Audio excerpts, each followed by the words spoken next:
Yang juga jadi perhatian, Ketua Umum Partai Golkar Bahlil Lahadalia memastikan belum ada pembicaraan terkait posisi kadernya di Kementerian Haji dan Umrah. Ketua Umum Partai Golkar Bahlil Lahadalia hari ini bertemu dengan Presiden Prabowo Subianto di Istana Kepresidenan Jakarta. Dia datang bersama dengan pengurus DPP dan menyebut hanya sekadar bersilaturahmi dengan Presiden, termasuk memberi masukan sebagai partai koalisi pemerintah.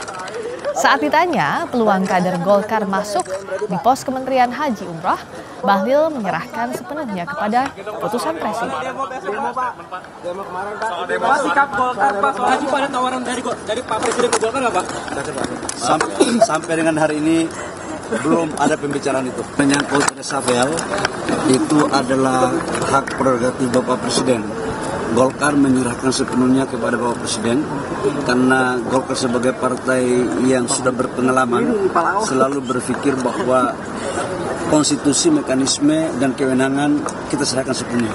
Dan karena itu untuk reshuffle, mengangkat, memberhentikan itu hak prerogatif Bapak Presiden.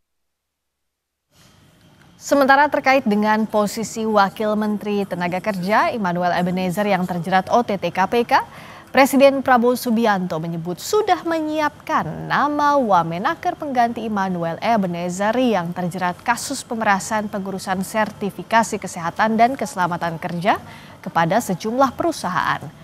Prabowo memastikan segera mengumumkan pengganti Immanuel Ebenezer.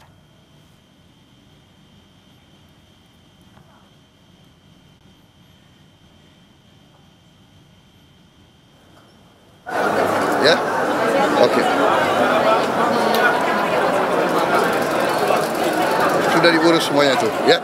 Oke. Penggantinya Pak.